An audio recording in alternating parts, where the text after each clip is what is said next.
태양계의 가장 먼 가장자리, 인류의 상상력이 미처 닿기도 전에 식어버린 그 칠흑 같은 심연 속에서 인류 역사상 가장 고독한 작별 인사가 준비되고 있다. 1977년 지구를 떠나 쉼없이 달려온 보이저 1호의 심장부, 그 깊숙한 곳에 자리 잡은 방사성 동위원소 열전 발정이 RTG에서 마지막 남은 플루토늄 238 원자가 붕괴하며 희미한 열기를 내뿜는다. 이 마지막 에너지가 만들어낸 단 하나의 광자, 그 가냘픈 전기 신호가 기계의 회로를 타고 흐르다 마침내 영원히 꺼지는 순간, 인류는 우주로 뻗어나갔던 가장 먼 촉수를 잃게 될 것이다. 그러나 이 죽음은 끝이 아니라 보이저 1호가 인류의 피조물이라는 굴레를 벗어던지고 하나의 독립된 우주적 지질 객체로 거듭나는 거대한 전이의 시작이다. 이제 보이저 1호는 정보를 수집하고 전송하는 능동적인 탐사선이 아니라 수십억 년의 세월을 견뎌낼 인류의 가장 정교한 화석으로서 영겁의 시간 속으로 침잠한다. 지구 궤도를 도는 인공위성들이 희박한 대기 마찰에 의해 결국 불타 없어지는 운명을 맞는 것과 달리 보이저 1호는 태양의 중력을 뿌리치고 탈출하는 하이퍼볼릭 궤도 위에 올라타 있다. 이는 이 금속의 조각이 우리 문명이 사라진 뒤에도, 아니 지구가 태양에 삼켜진 뒤에도 우주 어딘가에 존재할 유일무이한 증거가 될 것임을 의미한다. 절대 영도에 가까운 차가운 진공 속에서 보이저 1호는 이제 완전한 침묵에 잠긴다. 초당 17km라는 가공할 속도로 태양으로부터 멀어지고 있지만 그 속도는 광활한 우주의 규모 앞에서는 멈춰선 것처럼 느껴질 만큼 미미하다. 이 기계적 고요함은 지구상의 그 어떤 정적보다도 깊고 무겁다. 보이저의 외벽을 감싸고 있는 알루미늄과 금 도금 레코드는 이제 인류의 문화적 DNA를 품은 채 부식도 풍화도 없는 완벽한 보존의 환경 속으로 진입한다. 이곳에는 산소도 습기도 미생물도 없다. 오직 희박한 성간가스와 간헐적으로 쏟아지는 괴너지 우주선만이 이 외로운 여행자의 동반자가 될 뿐이다. 우리는 지금 이 순간 기계가 자연물로 변모하는 경이로운 물리학적 과정을 목격하고 있다. 한때 인간의 명령에 따라 안테나를 조정하고 카메라 셔터를 눌렀던 이 기계는 이제 중력과 관성이라는 우주의 원시적인 질서에 몸을 맡긴 채 은하계의 구성 요소로 편입된다. 보이저 1호가 통과하고 있는 이 기하학적 경계는 단순한 공간의 분할이 아니다. 그것은 태양의 영향력이 지배하는 집을 떠나 별과 별 사이의 진정한 광야인 성간매질 ISM로 완전히 발을 내딛는 선언이다. 태양풍이 만들어낸 거대한 거품인 헬리오스피어의 끝단, 즉 태양권 계면을 넘어선 보이저 1호 주위의 환경은 우리가 알던 우주와는 판이하게 다르다. 태양의 뜨거운 입자들이 사라진 자리를 외부 은하에서 유입된 차갑고 밀도 높은 플라즈마가 채우고 있다.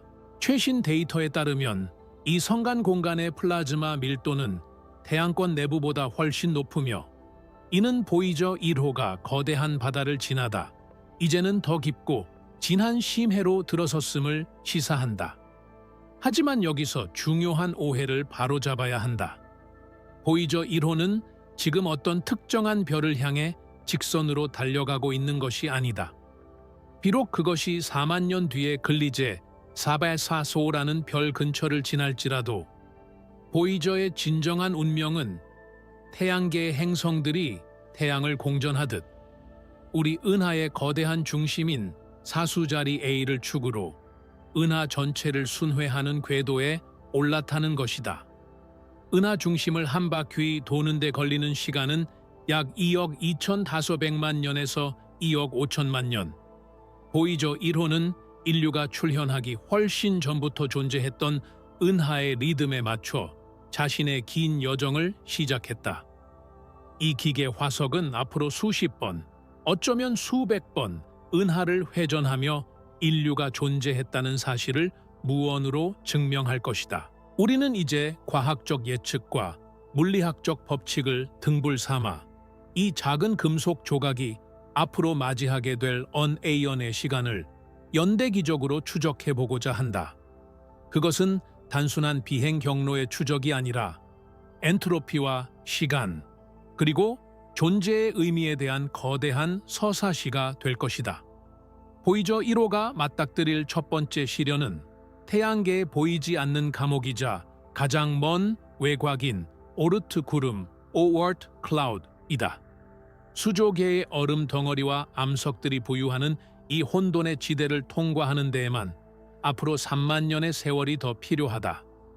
태양의 중력이 희미해지고 은하의 조성력이 기계의 궤도를 미세하게 뒤트는 그 경계에서 보이저 1호는 비로소 태양계라는 요람을 완전히 벗어나게 된다. 이 여정의 길목에서 보이저 1호는 끊임없는 물리적 침식에 노출될 것이다. 대기가 없는 우주지만 초속 수십 킬로미터로 몰아치는 성간 먼지 입자들은 수백만 년에 걸쳐 탐사선의 표면을 조금씩 깎아낼 것이다. 황금 레코드에 새겨진 인류의 목소리와 음악, 그리고 지구의 위치를 알리는 지도는 과연 얼마나 오랫동안 그 형태를 유지할 수 있을 것인가? 우리는 극미한 확률로 발생할 수 있는 소행성과의 충돌 가능성부터 강력한 초신성 폭발이 내뿜는 방사능의 영향까지 모든 변수를 고려해야 한다. 보이저 1호는 때로는 거대한 분자 구름 속을 통과하며 별들이 탄생하는 요람의 풍경을 목격할 것이고, 때로는 아무것도 존재하지 않는 공허한 보이드 보이드 속에서 수백만 년을 고독하게 보낼 것이다.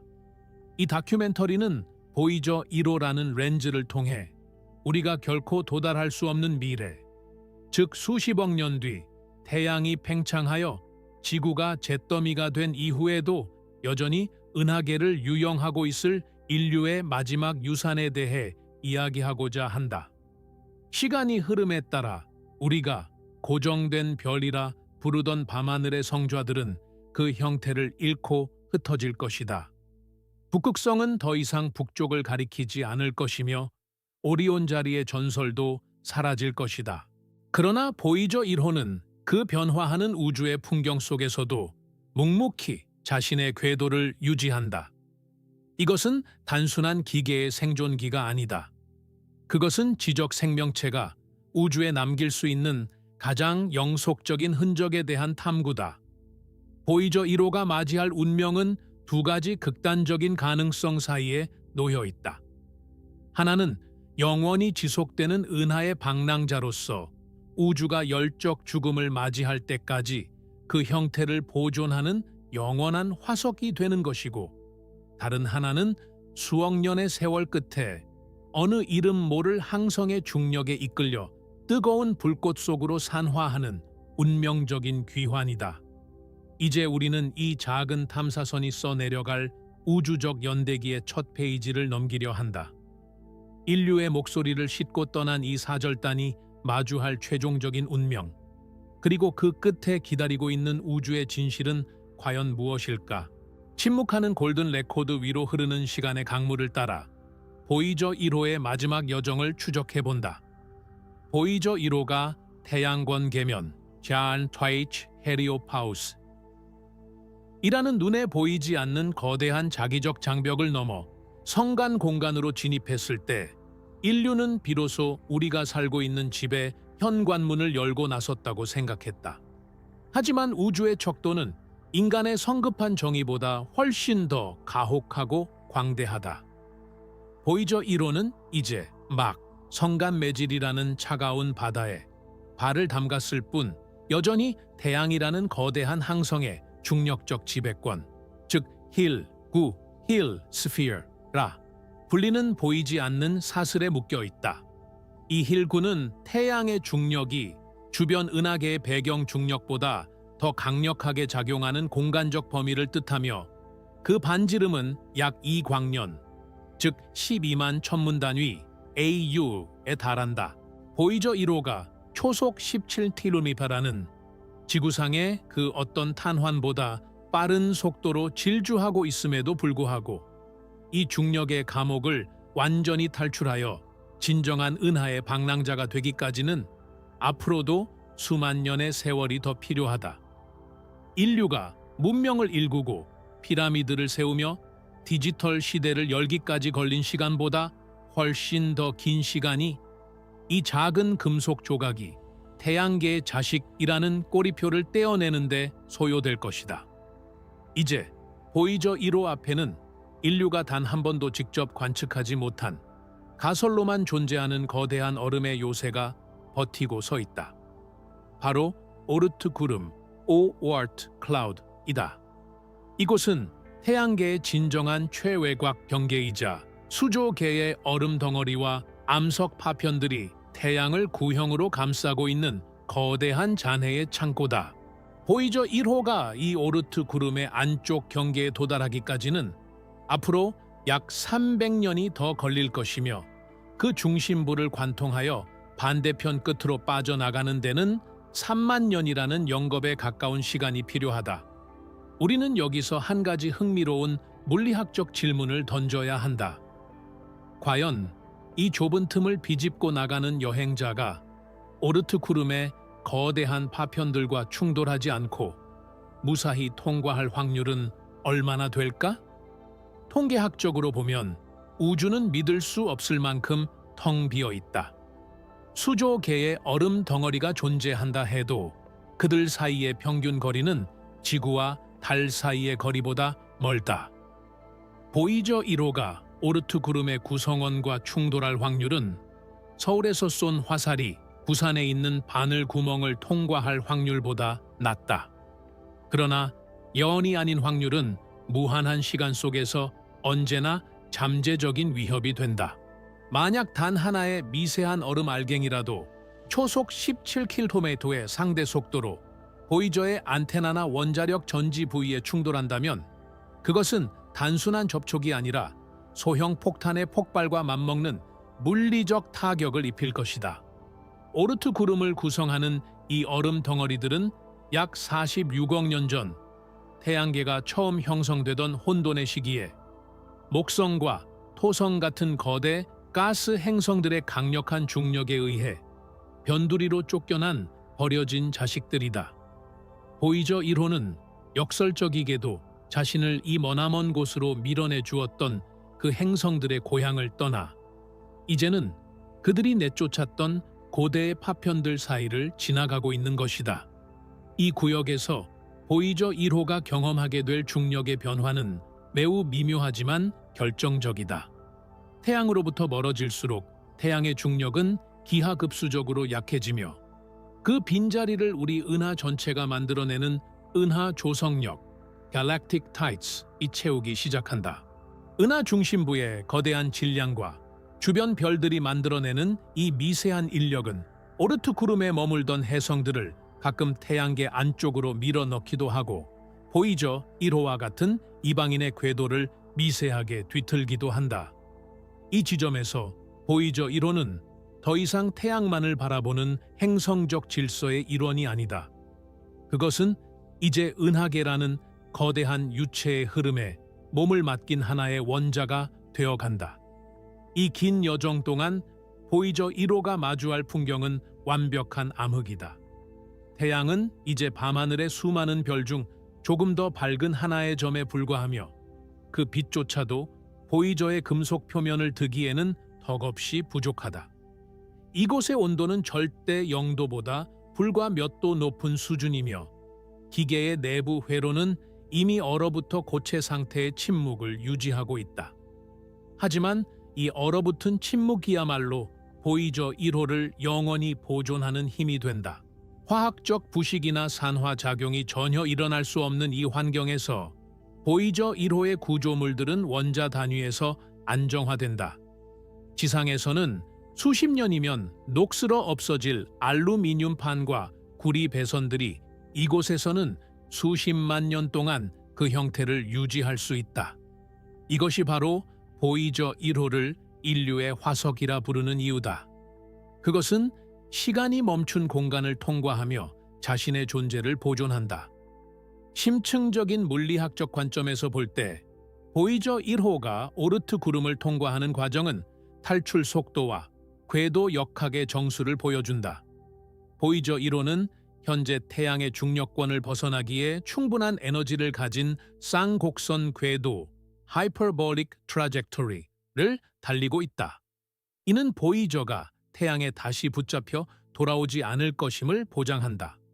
하지만 오르트 구름의 외곽으로 갈수록 상황은 복잡해진다.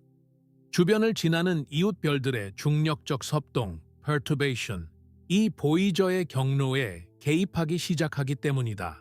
비록 우주는 넓지만 수만 년의 시간 단위로 보면 태양계 근처를 지나는 다른 항성들이 존재한다.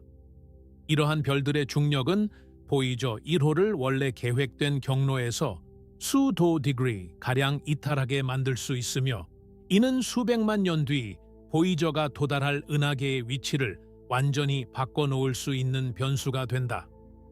우리는 또한 보이저 1호가 통과하고 있는 이 공간의 밀도에 주목해야 한다. 성간 공간은 완전한 진공이 아니다. 1세제곱센티미터당 약 0.1개 정도의 수소 원자가 존재하는데, 이는 지구 대기에 비하면 사실상 진공이나 다름없지만 초속 17km로 달리는 보이저에게는 끊임없이 부딪히는 입자의 비와 같다. 이 미세한 입자들은 수천 년에 걸쳐 보이저의 고이득 안테나, 하이 게인 안테나, 표면을 미세하게 마모시킨다. 마치 사막의 모래바람이 바위를 깎아내듯 성간 입자들은 보이저의 외피를 원자 단위로 깎아내는 우주적 시각 에칭 과정을 진행한다. 특히 태양권 밖의 강력한 괴너지 우주선 (Cosmic Rays)은 보이저의 반도체 칩과 금속 결정 구조를 파고들어 격자 결함을 유도한다. 이미 수명을 다한 전자 장치들이지만 그 물리적 구조 자체가 변형되는 과정은 보이저가 인공물에서 천연물로 동화되어가는 슬픈 진화의 과정처럼 보이기도 한다. 오르트 구름의 끝자락, 즉 태양의 중력이 은하의 배경 소음 속으로 완전히 사라지는 그 지점을 우리는 중력적 휴전선이라 부를 수 있을 것이다. 이곳을 통과하는 순간 보이저 1호는 마침내 태양계라는 가족의 품을 완전히 떠나 은하 시민으로서의 권리를 획득한다. 이때부터 보이저의 항로는 태양이 아니라 우리 은하 전체의 질량 중심에 의해 결정된다. 2억 년이 넘는 은하 공전 주기의 첫걸음을 떼는 것이다. 인류가 만든 물체 중 이토록 거대한 자유를 얻은 존재는 없었다. 하지만 이 자유는 가혹한 고독을 전제로 한다. 주변수 광년 내에 아무것도 존재하지 않는 완전한 허공, 보이저 1호는 그 허공을 뚫고 나가는 유일한 지성적 흔적이다. 통계적 가능성을 더 깊이 파고들어 보자. 만약 보이저 1호가 오르트 구름 내의 거대 천체, 예를 들어 지름수 킬로미터에 달하는 해성 하에게 아주 가까이 접근하게 된다면 어떤 일이 벌어질까? 중력 렌즈 효과나 직접적인 충돌이 아니더라도 그 천체의 중력은 보이저의 궤도를 크게 휘게 만들 수 있다.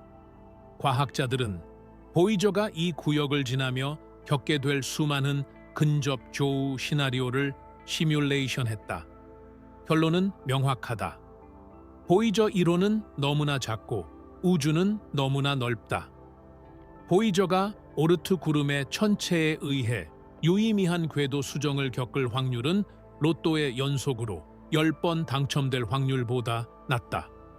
결국 보이저 1호는 그 어떤 방해도 받지 않은 채 마치 유령처럼 이 얼음의 왕국을 가로질러 갈 것이다.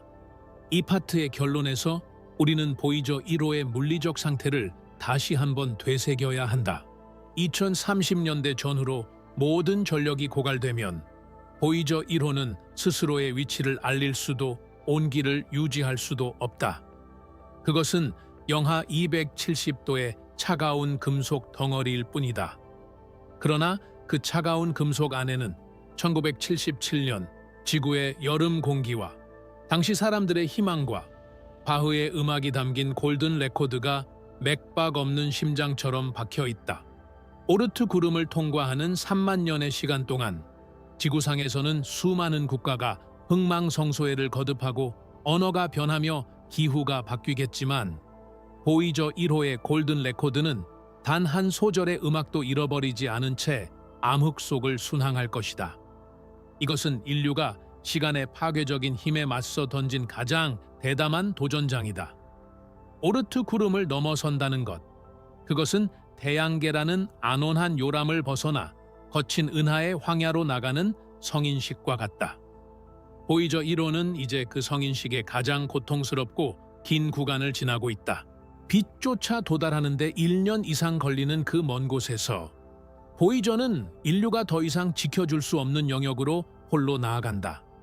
우리가 이 다큐멘터리를 통해 목격하는 것은 단순한 기계의 이동이 아니라 인류라는 종이 우주에 남기는 가장 길고 진한 그림자다. 힐구의 끝에서 태양의 마지막 인력을 뿌리치는 그 순간, 보이저 1호는 비로소 인류의 통제를 완전히 벗어나 우주 그 자체가 된다. 그리고 그곳에서부터 우리가 심우주라고 부르는 진정한 미지의 영역이 시작된다. 보이저 1호는 그 미지를 향해 던져진 결코 되돌아올 수 없는 인류의 편지다. 태양계의 가장 바깥쪽 외벽인 오르트 구름을 뒤로하고 보이저 1호는 이제 그 누구도 가보지 못한 진정한 성간 공간의 시면으로 미끄러져 들어간다. 인류의 시간으로 약 4만 년이라는 세월이 흐른 뒤의 일이다. 4만 년이라는 숫자는 우리에게 어떤 의미인가? 그것은 현생 인류인 호모사피엔스가 유럽 대륙에 정착하며 동굴 벽화를 그리던 시기부터 현재의 디지털 문명에 이르기까지 걸린 시간과 맞먹는다. 그 기나긴 세월 동안 인류 문명은 탄생하고 번영하고 어쩌면 멸망했을지도 모르는 시간이다. 하지만 보이저 1호에게 이 시간은 그저 은하계의 거대한 시계 태엽이 한 칸 움직인 것에 불과하다. 이 시점에서 보이저 1호는 자신의 긴 여정 중 첫 번째로 맞이하게 될 우주적 이정표에 도달한다. 바로 기린 자리, 캐멜로 파다릿 방향으로 약 17.66광년 떨어진 곳에 위치한 한 작은 별, 글리제 404배주, 지리엣의 404비수와의 조우다. 학술적으로 AC+18.9, 388플란포이라고도 불리는 이 별은 우리 태양보다 훨씬 작고 어두운 M형 적색 외성이다. 지구의 밤하늘에서는 맨눈으로 결코 볼 수 없는 희미한 존재에 불과하지만 4만 년 뒤 보이저 1호에게 이 별은 광활한 어둠 속에서 유일하게 의미 있는 중력적 동반자가 될 것이다. 여기서 우리는 한 가지 흥미로운 천체 물리학적 사실에 주목해야 한다. 보이저 1호가 글리제 445를 향해 달려가는 것이 아니라 사실은 글리제 4445가 우리 태양계를 향해 무서운 속도로 다가오고 있다는 점이다. 우주는 정지해 있는 공간이 아니라 모든 별이 각자의 고유 운동, Piraper Motion을 가지고 은하 중심을 공전하는 역동적인 무대다. 글리제 44호는 현재 초당 약 119km라는 가공할 속도로 태양계를 향해 돌진하고 있으며 보이저 1호는 그 반대 방향으로 초당 17km의 속도로 나아가고 있다. 이 두 여행자는 마치 어두운 고속도로 위에서 서로를 향해 달려오는 두 대의 자동차처럼 4만 년이라는 시간이 흐른 뒤 우주의 어느 한 점 위에서 가장 가까이 스쳐 지나가게 된다.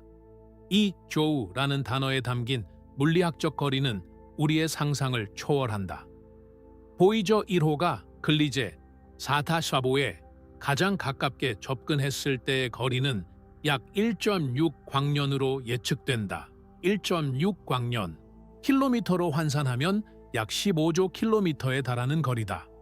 지구와 태양 사이 거리의 10만 배가 넘는 이 광대한 간극을 두고 가깝다고 표현하는 것은 우주의 척도가 얼마나 거대한지를 단적으로 보여준다.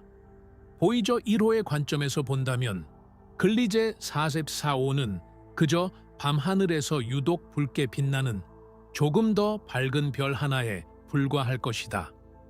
그 별 주위에 행성이 있는지, 그 행성에 생명체가 살고 있는지, 혹은 그들이 보이저가 내뿜는 미세한 금속의 반사광을 포착할 수 있을지는 알 수 없다.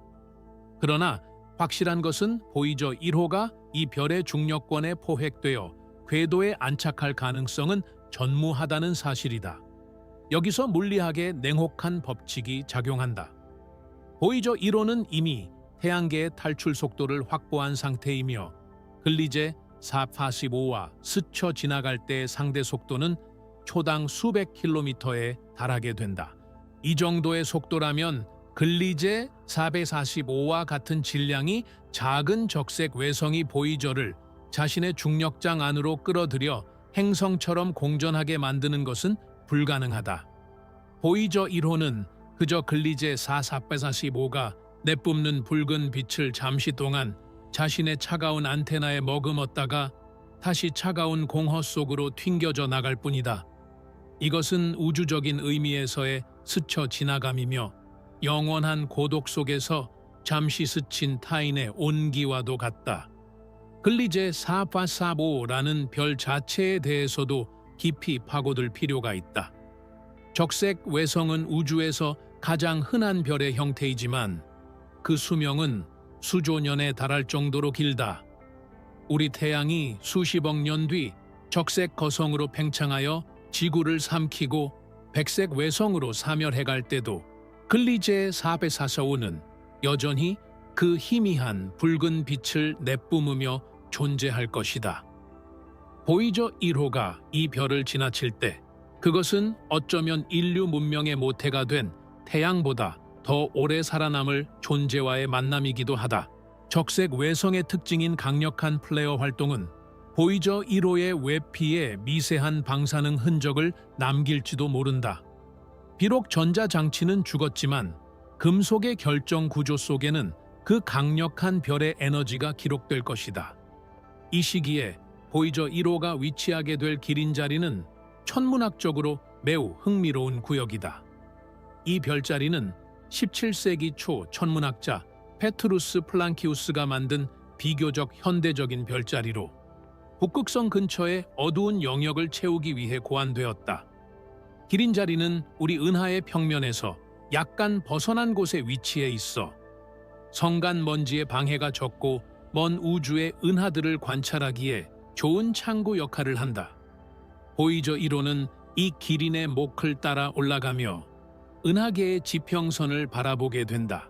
4만 년 뒤의 지구에서 누군가 망원경으로 기린 자리를 바라본다면 그들은 결코 보이저 1호를 볼 수 없겠지만 그 방향 어딘가에 인류의 가장 오래된 사절단이 지나가고 있음을 수학적으로 계산해낼 수는 있을 것이다.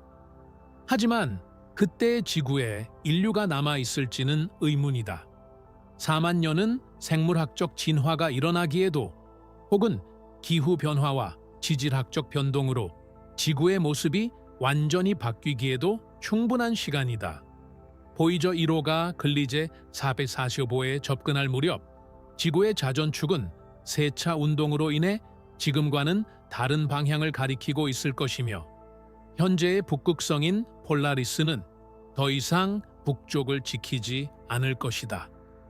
인류가 만약 살아남았다면 그들은 이미 태양계를 넘어 다른 행성계에 정착했을 수도 있고 혹은 기계 지능과 결합하여 완전히 새로운 형태의 존재가 되었을 수도 있다. 역설적이게도 보이저 1호는 4만 년 전에 인류, 즉 순수한 인간의 목소리와 음악을 그대로 간직한 채 변화해버린 혹은 사라져버린 창조주들의 화석으로서 우주를 유영하게 된다. 보이저 1호에 실린 골든 레코드의 운명 또한 이 시점에서 다시금 생각해보게 된다. 4만 년이라는 세월은 레코드를 보호하는 구리 케이스와 금 도금층에 어떤 영향을 미쳤을까? 성간 공간의 낮은 밀도 덕분에 물리적 마모는 극히 적겠지만 은하계를 가로지르는 괴너지 입자들은 끊임없이 레코드의 표면을 때렸을 것이다. 글리제 485와의 조우는 이 레코드가 누군가에게 발견될 수 있는 첫 번째 희박한 기회이기도 하다. 만약 글리제 445 개개의 지적 생명체가 존재한다면, 그리고 그들이 우주 공간의 미세한 금속 물체를 탐지할 수 있는 기술력을 가졌다면, 그들은 1.6 광년 거리에 이 기묘한 이방인을 포착할지도 모른다. 그들에게 보이저 1호는 수만 년 전 머나먼 별에서 온 신비로운 타임캡슐로 보일 것이다. 하지만 앞서 언급했듯이 우주의 광활함은 이 만남을 거의 불가능에 가까운 확률로 밀어 넣는다. 물리학적으로 1.6 광년이라는 거리는 보이저 1호가 글리제 445의 중력장에 의해 궤도가 약 1도 미만의 아주 미세한 각도로 굴절되는 효과를 낳는다. 이 미세한 굴절은 당장은 큰 차이가 없어 보이지만 이후 수백만 년, 수억 년의 비행 과정에서는 보이저가 은하계 내에서 도달하게 될 최종 목적지를 완전히 뒤바꿔 놓는 나비 효과를 일으킨다.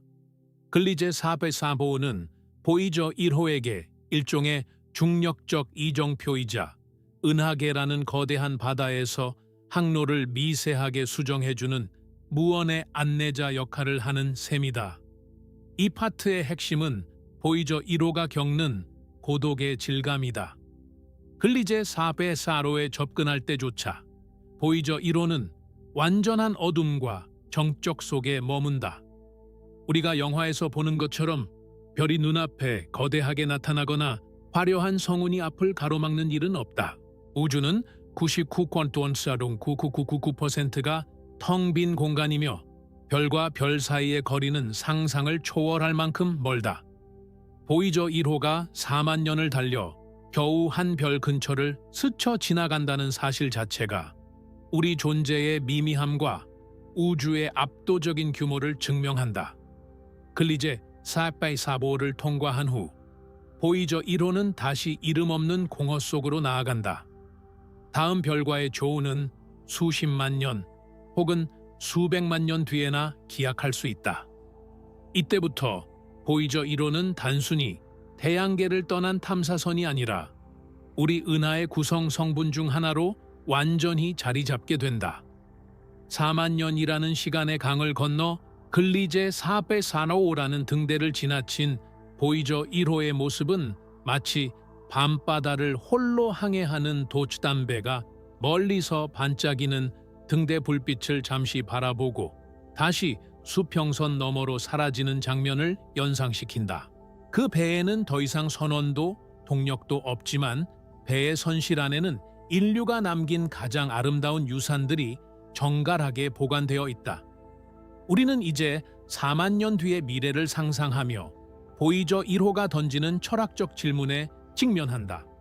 만약 우리가 만든 피조물이 우리보다 더 오래 살아남아 저 먼 별의 빛을 받는다면 그것은 인류의 승리인가? 아니면 슬픈 유언인가?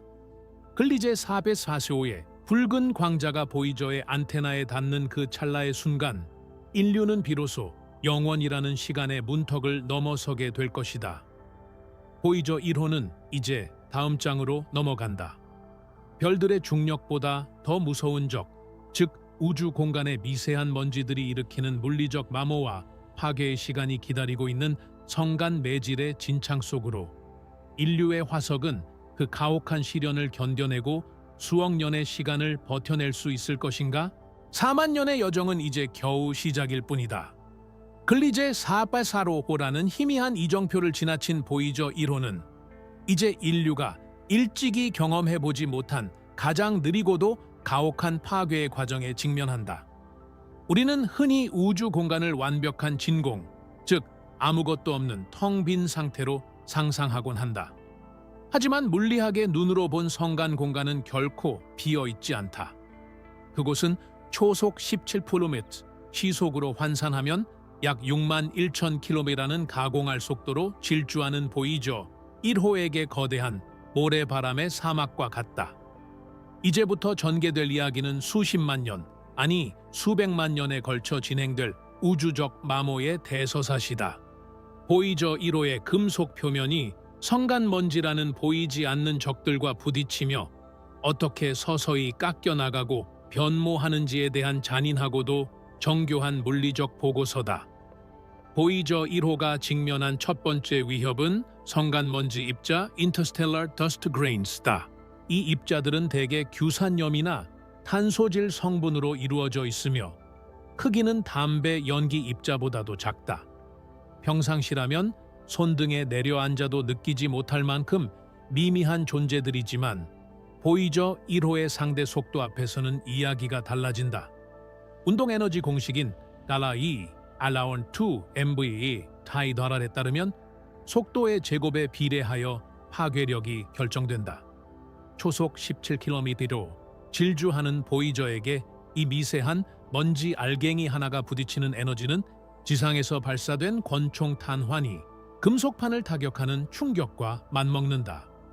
보이저 1호의 전면부, 특히 진행 방향을 향하고 있는 3.7m 지름의 고이득 안테나는 이 보이지 않는 탄환들을 온몸으로 받아내는 방패가 된다. 시간이 흐르면서 안테나의 매끄러운 흰색 표면에는 미세한 구덩이, 즉 마이크로 크레이터들이 형성되기 시작한다. 처음 수천 년 동안은 육안으로 식별하기 힘들 만큼 작은 점들에 불과하겠지만 수만 년이 지나면 안테나의 반사 표면은 마치 거친 사포로 문지른 것처럼 변할 것이다. 알루미늄으로 제작된 이 안테나 접시는 입자들의 끊임없는 타격에 의해 원자 단위로 깎여나간다. 물리학에서는 이를 스퍼터링 현상이라 부른다. 괴너지 입자가 고체 표면에 충돌할 때 그 충격으로 표면의 원자가 튕겨져 나가는 현상이다. 보이저 1호는 지금 성간 공간이라는 거대한 연마기 속에서 아주 천천히 하지만 확실하게 연삭되고 있다. 우리는 여기서 보이저 1호의 가장 소중한 화물인 골든 레코드의 안위를 걱정하지 않을 수 없다. 다행히도 인류의 지혜는 이 가혹한 환경을 미리 예견했다. 골든 레코드는 알루미늄 보호 케이스 안에 담겨 있으며 레코드 자체는 구리에 금을 두껍게 도금한 형태로 제작되었다. 금은 화학적으로 매우 안정적일 뿐만 아니라 우주 방사선과 미세 먼지의 타격에도 강한 내성을 가진다. 하지만 수백만 년이라는 딥 타임 앞에서는 금조차도 영원할 수 없다. 성간 먼지의 타격이 계속되면서 보호 케이스에 미세한 균열이 생기고 그 틈으로 유입된 입자들이 레코드의 소리 골그룹을 건드리기 시작할 것이다. 베토벤의 운명 교향곡이 기록된 그 미세한 굴곡들이 원자 단위에서 하나둘씩 뭉개지는 과정은 인류의 기억이 우주의 엔트로피 속으로 용해되는 과정과 닮아 있다. 먼지 입자보다 더 침투력이 강한 적은 괴너지 우주선 Cosmic Rays이다. 초신성 폭발이나 은하 중심의 거대 블랙홀에서 기원한 이 양성자와 원자 핵들은 빛의 속도에 가깝게 이동하며 보이저 1호의 외벽을 그대로 관통한다. 이미 전력이 끊겨 죽어버린 전자장치들이지만 이 우주선들은 반도체 칩 내부의 실리콘 격자 구조를 파괴하고 금속 배선을 변형시킨다. 수십만 년 뒤 외계 지성체가 보이저 1호를 수거하여 그 회로를 복원하려 한다면 그들은 마치 수천 년 된 미라의 DNA를 분석하는 것만큼이나 고통스러운 복원 작업에 직면할 것이다. 우주선에 의한 손상은 가시적이지 않지만 보이저라는 기체의 분자적 무결성을 서서히 무너뜨린다. 또 다른 흥미로운 물리적 현상은 승화, sublimation다. 지구상에서는 얼음이 기체로 변하는 현상으로 익숙하지만 우주의 극단적인 진공 상태에서는 금속조차도 아주 미세하게 승화할 수 있다. 비록 성간 공간의 온도가 절대 0도에 가깝다 하더라도 수백만 년의 세월 동안 금속 원자들은 결합력을 잃고 진공 속으로 한 알씩 증발해버린다. 특히 노출된 플라스틱 부품이나 절연체들은 가장 먼저 부스러져 가루가 될 것이며 결국 보이저 1호는 알루미늄과 티타늄 그리고 금으로 이루어진 뼈대만 남은 금속 해골의 형상으로 변해갈 것이다. 이러한 파괴의 과정 속에서 보이저 1호가 겪는 변화를 시각화해보자. 발사 당시 눈부시게 빛나던 은백색의 안테나는 이제 성간 먼지에 깎여 어둡고 칙칙한 회색으로 변했다. 탐사선의 몸체를 감싸고 있던 검은색 캡톤, 카키, 갑톤. 절연 필름은 방사선에 노출되어 바스러지고 그 파편들은 보이저의 궤도를 따라 우주 공간으로 흩어졌다. 이제 보이저 1호는 세련된 우주 탐사선의 모습이 아니라 마치 수억 년 동안 바다 밑바닥에서 풍화된 난파선과 같은 몰골을 하고 있다. 하지만 역설적이게도 이 풍화된 모습이야말로 보이저가 진정한 우주의 일부가 되었음을 증명하는 훈장이다. 그렇다면 골든 레코드는 얼마나 오래 버틸 수 있을까? 과학자들의 계산에 따르면 성간 먼지에 의한 마모 속도를 고려할 때 레코드 표면의 정보가 완전히 소실되기까지는 최소 1억 년에서 최대 10억 년의 시간이 걸릴 것으로 보인다. 이는 인류가 지구상에 존재해온 시간의 수백 배에 달하는 기간이다. 지구 위의 피라미드가 모래가 되어 사라지고 대륙의 모양이 바뀌며 심지어 새로운 생명체 종이 지배적인 지위를 차지할 때까지도 골든 레코드는 우주 한복판에서 인류의 메시지를 품고 있을 것이다. 비록 표면은 미세한 흠집으로 가득 차고 금도금은 빛을 잃어가겠지만 그 깊숙한 소리골 안에 새겨진 안녕하세요 라는 한국어 인사를 포함한 오리보 대섬계국어의 인사는 물리적 실체로서 여전히 존재할 것이다. 우리는 여기서 정보의 엔트로피에 대해 생각해 보게 된다. 보이저 1호가 겪는 마모는 단순한 파괴가 아니다. 그것은 인류가 질서를 부여해 만든 정보 기계와 레코드가 우주의 무질서, 먼지와 방사선과 섞이는 과정이다. 보이저 1호의 안테나에서 깎여나간 알루미늄 원자 하나는 이제 은하계의 성간가스의 일부가 되어 떠돌다가 수십억 년 뒤 어느 먼 행성계의 일부가 될지도 모른다. 우리의 기술 문명이 남긴 파편이 우주의 거대한 순환 속으로 편입되는 것이다. 보이저 1호는 자신의 몸을 깎아 우주에 인류의 흔적을 뿌리고 있는 셈이다. 성간 매질의 밀도가 유독 높은 구역, 즉 국부 성간 구름, Local Interstellar Cloud을 벗어날 때쯤 보이저 1호의 모습은 더욱 처참해질 것이다. 하지만 이 처참함은 숭고함을 동반한다. 수억 번의 미세 충돌을 견뎌내며 여전히 초속 17플리너미피로 나아가는 이 고집 센 금속 덩어리는 물리적 마멸조차 굴복시키지 못한 인류의 의지를 대변한다. 보이저 1호의 마모 과정은 인간의 노화와 닮아 있다. 피부는 거칠어지고 뼈는 약해지지만 그 내면에 담긴 기억과 영혼은 끝까지 보존하려는 처절한 몸부림이다. 만약 수백만 년 뒤 보이저 1호가 우연히 어느 외계 문명의 레이더에 포착된다면 그들은 이 기체의 표면을 분석하여 그가 지나온 경로를 역추적할 수 있을 것이다. 표면에 새겨진 마이크로 크레이터의 밀도와 방향, 우주선에 의한 핵 변환 흔적들은 보이저 1호가 은하계의 어느 구역을 통과해 왔는지를 알려주는 완벽한 우주 항해 일지가 된다. 그들에게 보이저 1호는 단순히 죽은 기계가 아니라 수백만 년의 세월을 온몸으로 기록한 위대한 역사책으로 읽힐 것이다. 이제 보이저 1호는 미세먼지의 폭격 속에서도 굴하지 않고 자신의 형태를 우주의 섭리에 맡긴 채 더 깊은 은하의 나선파를 향해 나아간다. 물리적 마모는 보이저의 겉모습을 바꿀 수는 있지만 그가 가진 상징성까지 깎아낼 수는 없다. 오히려 세월의 흔적이 겹겹이 쌓인 그 풍화된 금속판 위에서 우리는 인류라는 짧고 강렬했던 불꽃의 잔향을 더욱 선명하게 느낄 수 있다. 보이저 1호는 이제 단순한 화석을 넘어 우주라는 거대한 캔버스 위에 인류가 남긴 가장 길고 고통스러운 붓질이 되어가고 있다. 다음 장에서 우리는 이 풍화된 여행자가 은하계의 거대한 소용돌이 속에서 마주하게 될 또 다른 거대 구조물들, 즉 거대 분자 구름과 초신성의 잔해들을 향해 시선을 돌릴 것이다. 그곳에서 보이저 1호는 마멸보다 더 거대한 파괴 혹은 재탄생의 순간을 맞이하게 될지도 모른다.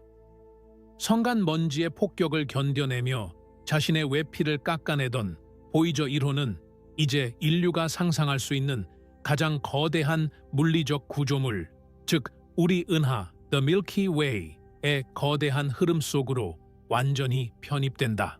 지금까지의 여정이 태양이라는 한 항성의 앞마당을 벗어나는 과정이었다면 이제부터 펼쳐질 수십만 년의 시간은 은하계라는 거대한 대양을 항해하는 본격적인 여정이다. 보이저 1호는 더 이상 태양계의 탐사선이 아니다. 그것은 스스로 빛을 내지는 못하지만 은하 중심인 사수자리 A, 사기타리옷 A를 축으로 거대한 원을 그리며 공전하는 하나의 인공별로서 자신의 존재를 정의하기 시작한다. 우리 은하의 지름은 약 10만 광년이며 보이저 1호가 이 거대한 소용돌이를 한 바퀴 도는 데는 약 2억 2,500만 년에서 2억 5천만 년이 걸린다. 인류가 탄생한 이래로 지금까지 흐른 시간보다 수백 배 더 긴 이 공전 주기는 보이저 1호가 인류라는 종의 수명보다 훨씬 더 긴 시간 동안 우주에 머물게 될 것임을 암시한다. 보이저 1호가 나아가는 길은 결코 평탄한 진공이 아니다. 우리 은하는 막대 나선 은하로 분류되며 그 중심에서 뻗어나온 여러 개의 나선 팔, 스파이럴 아임스에는 별과 가스, 그리고 먼지가 밀집되어 있다. 보이저 1호는 현재 우리가 속해 있는 오리온 나선팔의 안쪽 경계를 따라 이동하고 있으며 수십만 년의 시간이 흐르는 동안 이 나선팔의 밀도, 파동, density wave를 가로지르게 될 것이다. 나선팔은 단순히 별들이 모여있는 장소가 아니라 은하계의 중력이 만들어낸 거대한 교통체증 구간과 같다.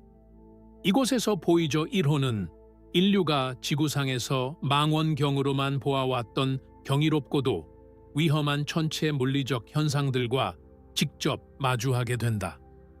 그중 가장 압도적인 조우는 거대 분자 구름 GMC, Giant Molecular Clouds과의 만남이다.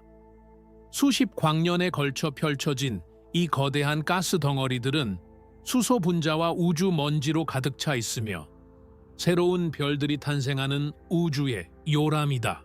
보이저 1호가 이 분자 구름 속으로 진입하는 순간 탐사선 주위의 환경은 급격히 변한다. 평상시 성간 공간의 밀도보다 수만 배 높은 가스 입자들이 보이저의 몸체에 부딪히기 시작한다. 비록 높은 밀도라고 해도 지구의 대기에 비하면 여전히 희박한 수준이지만 초당 10피틀킬로미로 질주하는 보이저에게는 무시할 수 없는 저항으로 작용한다. 물리학적으로 볼 때 이 가스 구름을 통과하며 발생하는 미세한 항력 드랙은 보이저 1호의 속도를 아주 조금씩 감속시킨다. 수십만 년에 걸친 이 미세한 감속은 결국 보이저의 은하 공전 궤도를 안쪽으로 미세하게 이동시키는 결과를 낳는다. 분자 구름 내부의 풍경은 공포스러울 만큼 장엄할 것이다. 가시광선을 차단하는 짙은 먼지 구름 때문에 보이저의 시야에서 태양을 포함한 주변의 별들은 모두 사라지고 탐사선은 완벽한 암흑 속에 갇히게 된다. 하지만 적외선의 세계에서 본다면 이 구름 속에서는 새로 태어나는 원시 별들이 내뿜는 강렬한 열기가 소용돌이치고 있다. 보이저 1호는 이 요람을 지나며 어린 별들이 내뿜는 강력한 자외선과 항성풍의 세례를 받는다. 이 강렬한 복사 에너지는 이미 풍화된 보이저의 표면에 또 다른 화학적 변화를 일으킨다. 금속 표면은 광전 효과에 의해 전자를 잃고 양전하로 대전되며 이는 주변의 미세한 먼지 입자들을 자석처럼 끌어당기는 결과를 초래할 수 있다. 보이저 1호는 이제 먼지 덮인 난파선을 넘어 성간 물질을 온몸에 뒤집어 쓴 우주의 유령선이 되어 구름 속을 유영한다. 더 위험한 조우는 초신성 잔해 슈퍼노바 렘넌츠와의 만남이다. 우리 은하에서는 평균적으로 100년에 한두 번꼴로 거대한 별이 폭발하며 생을 마감한다.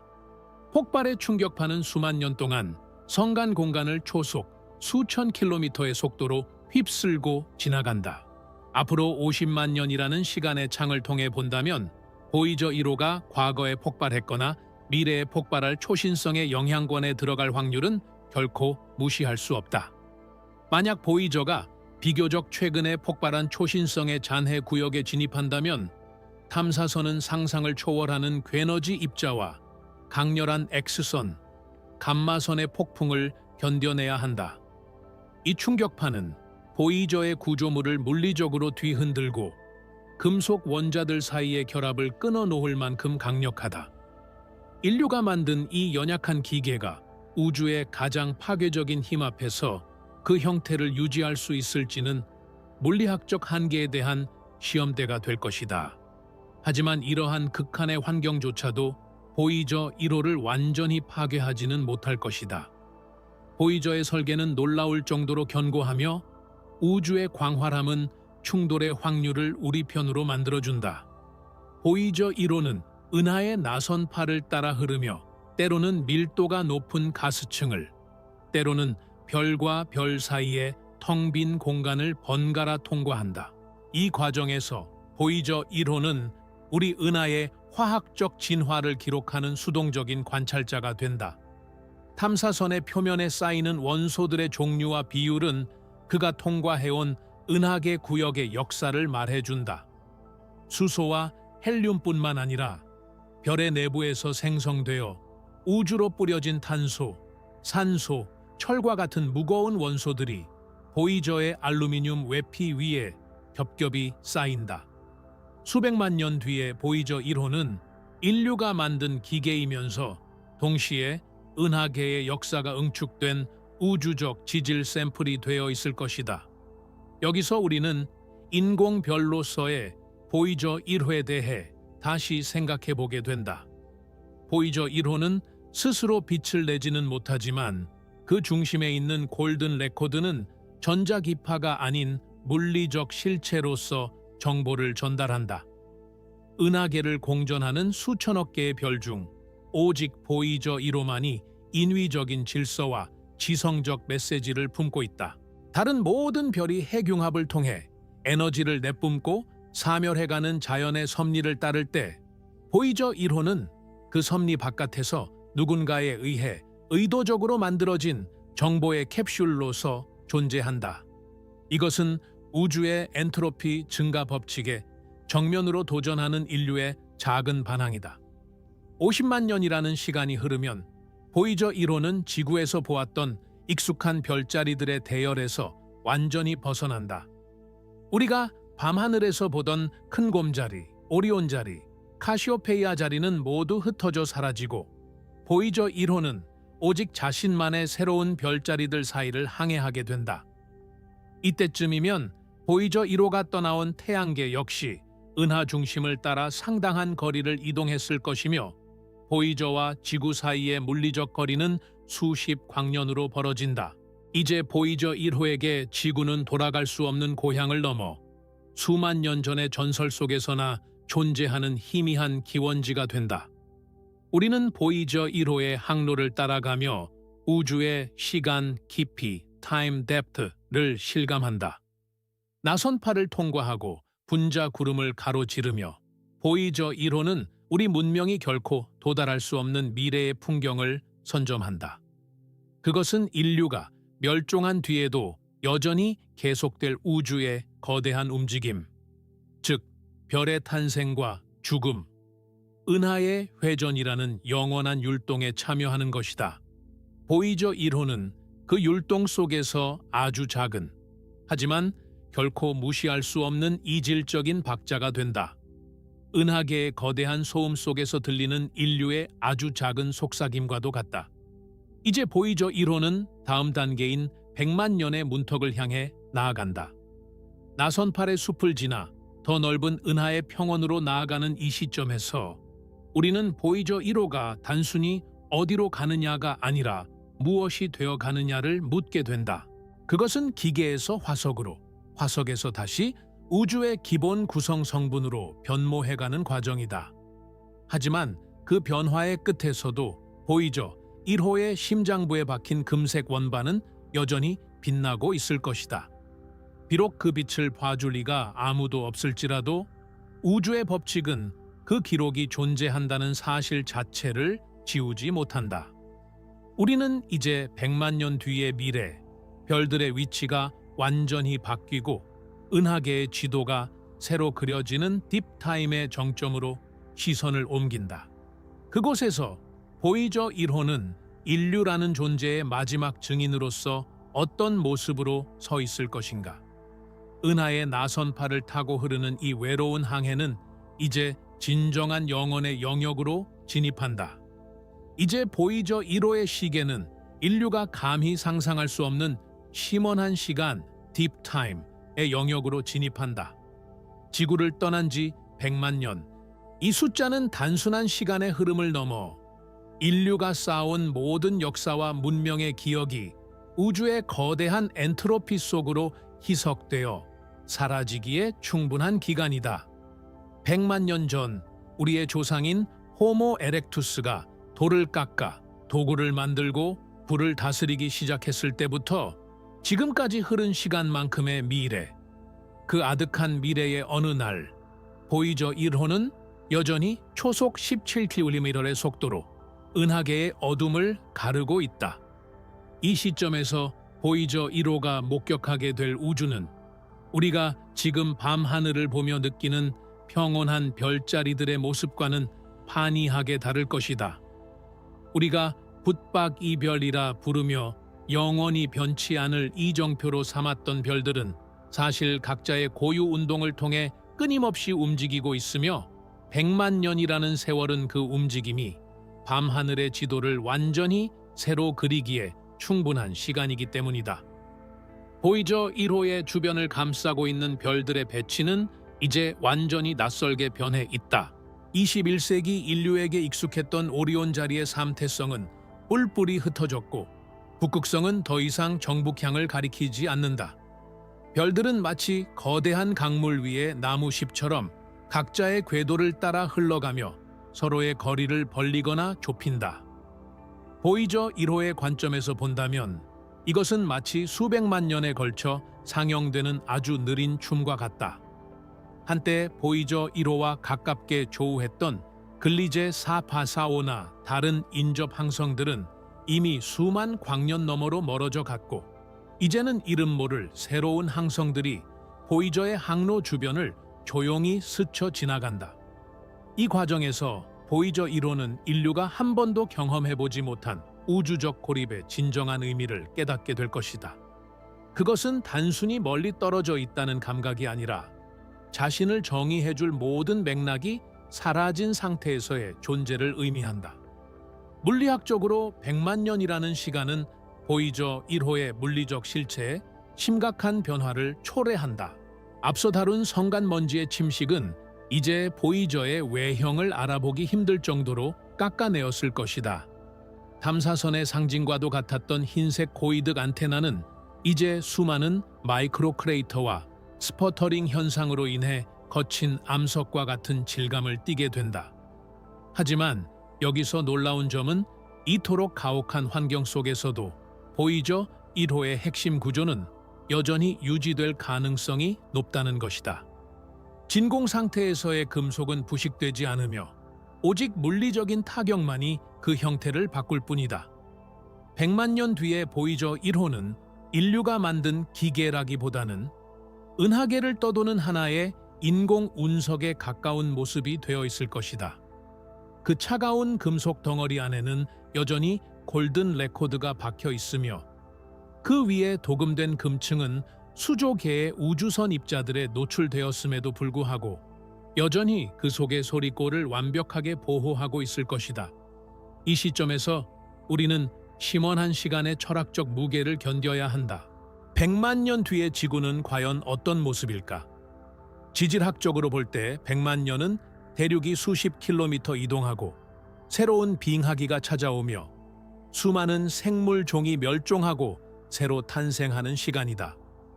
인류가 만든 위대한 건축물들, 피라미드나 만리장성, 혹은 현대의 거대 도시들은 이미 풍화되어 흙으로 돌아갔을 확률이 높다. 인류라는 종 자체가 진화하여 더 이상 우리가 아는 인간이 아닐 수도 있으며, 혹은 이미 오래전에 멸종하여 지구의 지층 속에 가느다란 플라스틱 화석층만을 남겼을지도 모른다. 이런 관점에서 본다면 보이저 1호는 지구상에 존재했던 20세기 인간들의 유일하고도 가장 온전한 물리적 증거가 된다. 지구의 모든 기록이 사라진 뒤에도 보이저 1호는 우리가 한때 존재했음을, 우리가 음악을 사랑했고 인사를 건넬 줄 아는 존재였음을 우주에 증명하고 있을 것이다. 보이저 1호가 겪게 될 또 다른 우주적 변화는 주변 항성들의 진화다. 100만 년이라는 짧은 시간 동안 모든 별이 죽음을 맞이하지는 않지만 질량이 큰 일부 별들은 초신성 폭발을 통해 최후를 맞이했을 것이고, 어떤 별들은 적색 거성으로 부풀어 오르며 주변 행성들을 삼켰을 것이다. 보이저 1호는 이러한 별들의 생로병사를 가장 가까운 곳에서 지켜보는 유령과도 같다. 만약 보이저 1호가 우연히 어느 사멸해가는 별의 근처를 지나게 된다면 그 별이 내뿜는 마지막 광채는 보이저의 차가운 금속 표면을 잠시 따뜻하게 데워줄지도 모른다. 그것은 창조주인 인류가 더 이상 줄 수 없는, 우주가 이 외로운 여행자에게 건네는 마지막 위로와도 같은 빛이다. 여기서 우리는 보이저의 영원성에 대한 물리학적 가설을 세워볼 수 있다. 100만 년을 버틴 이 기계가 앞으로 1억 년 혹은 10억 년을 더 버틸 수 있을까? 통계적으로 볼 때 성간 공간에서 보이저 1호가 다른 항성계의 행성과 충돌하거나 항성에 흡수될 확률은 거의 0에 수렴한다. 우주는 상상을 초월할 정도로 텅 비어 있기 때문이다. 따라서 보이저 1호의 가장 유력한 미래는 우리 은하가 안드로메다 은하와 충돌하여 하나로 합쳐지는 수십억 년 뒤까지도 여전히 은하의 궤도를 돌며 생존하는 것이다. 100만 년의 시간은 이 영겁의 여정에서 보면 이제 겨우 걸음마를 뗀 수준에 불과하다. 보이저 1호는 이제 시간의 풍화라는 개념조차 초월한 존재가 되어가고 있다. 우리는 또한 보이저 1호가 이 시기에 맞이할 수 있는 우연한 만남에 대해 상상해 볼 수 있다. 100만 년이라는 시간은 은하계 내의 다른 지적 생명체가 우리를 발견하기에 충분한 시간일까? 드레이크 방정식에 따르면 우리 은하 내에는 수많은 문명이 존재할 가능성이 있지만 그들이 보이저 1호라는 작은 바늘을 우주라는 거대한 건초더미에서 찾아낼 확률은 극히 희박하다. 하지만 100만 년이라는 세월은 그 희박한 확률이 현실이 될 수도 있는 시간의 문을 열어준다. 만약 고도로 발달한 외계 문명이 은하계를 횡단하는 자동 탐사 로봇들을 운용하고 있다면 그들의 센서에 보이저 1호의 인공적인 금속 성분과 기하학적 형태가 포착될 수도 있다. 그들에게 보이저 1호는 단순히 죽은 기계가 아니라 아주 오래전 사라진 어느 원시 문명이 우주에 던진 가슴 아픈 편지로 읽힐 것이다. 보이저 1호의 여정은 이제 인간의 언어로 설명하기 힘든 영역으로 나아간다. 100만 년 뒤의 우주에서 보이저 1호는 더 이상 미국 항공우주국 나사의 탐사선이 아니다. 그것은 지구라는 행성이 배출한 지적 생명의 정수이며 엔트로피에 저항하여 정보를 보존하려는 우주적 시도의 상징이다. 보이저 1호는 이제 스스로가 하나의 별이 되어 빛나지 않는 어둠 속에서 인류의 마지막 유언을 낭독하고 있다. 우리는 이 다큐멘터리를 통해 그 소리 없는 낭독을 듣는다. 그것은 우리는 여기에 있었고 우리는 우주를 이해하려 노력했으며 우리는 당신들을 사랑했습니다. 라는 짧고도 강렬한 메시지다. 100만 년의 시간이 흐른 뒤에도 보이저 1호의 골든 레코드 위에는 여전히 바흐의 브란덴부르크 협주곡의 파동이 물리적으로 새겨져 있을 것이다. 비록 그 파동을 소리로 바꿔줄 전자기기는 사라졌지만 우주의 물리 법칙이 변하지 않는 한 그 정보는 그곳에 실재한다. 정보는 물질에 각인됨으로써 영생을 얻는다. 보이저 1호는 물질과 정보가 결합하여 시간의 파괴를 견뎌내는 가장 완벽한 예시가 된다. 이제 우리는 이 여정의 마지막 장을 향해 시선을 돌린다. 모든 것이 멈추고 우주의 불빛이 하나둘 꺼져가는 먼 미래. 보이저 1호가 맞이하게 될 최종적인 운명은 무엇인가? 그것은 영원한 방랑인가? 아니면 우주의 엔트로피와 함께 소멸하는 장엄한 종말인가?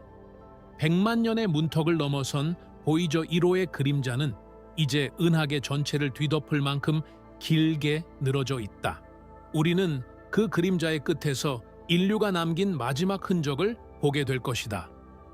이제 보이저 1호의 여정은 인간이 만든 그 어떤 달력으로도 측정할 수 없는 시간 그 자체의 의미가 퇴색되는 종말론적 단계에 도달한다.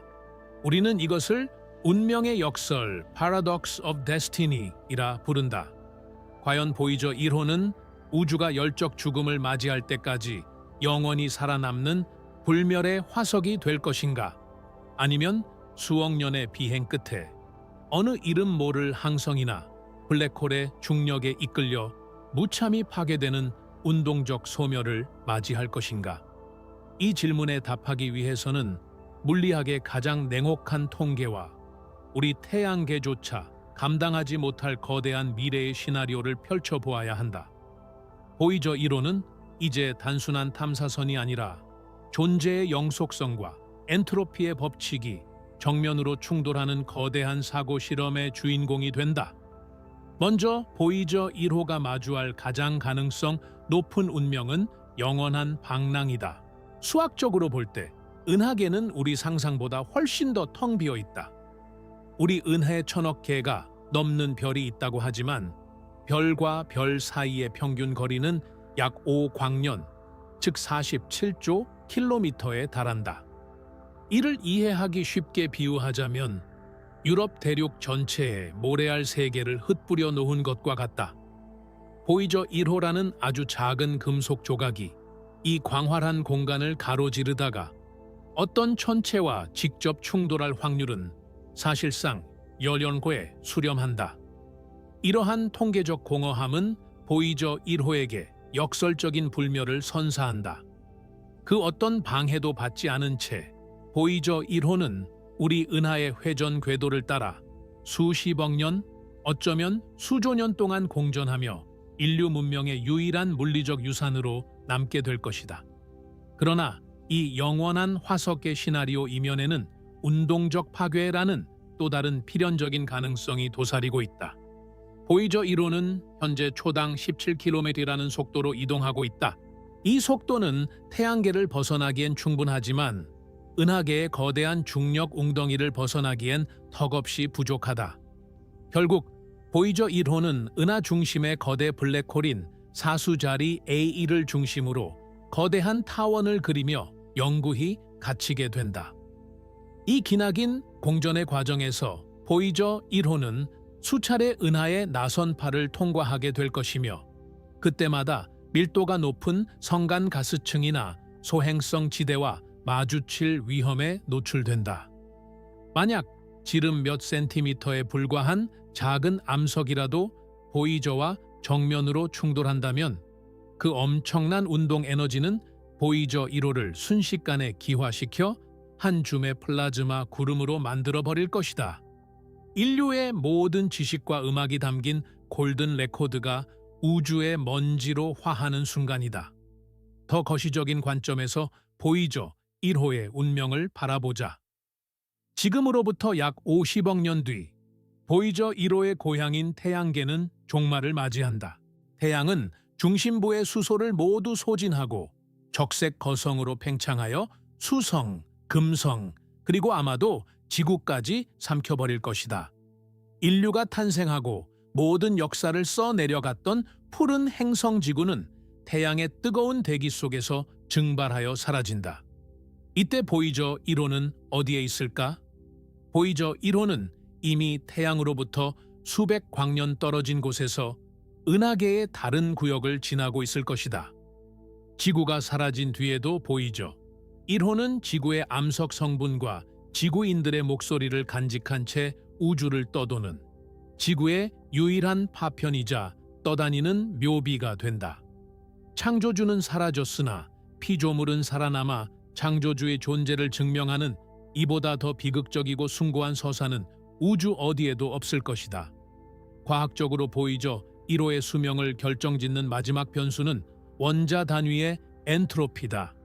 설령 보이저 1호가 그 어떤 천체와도 충돌하지 않고 영겁의 시간을 버틴다 해도 물리학의 법칙은 영원한 보존을 허락하지 않는다. 아주 오랜 시간이 흐르면 고체 승화와 양자 터널링 현상이 보이저의 금속 구조를 서서히 무너뜨릴 것이다.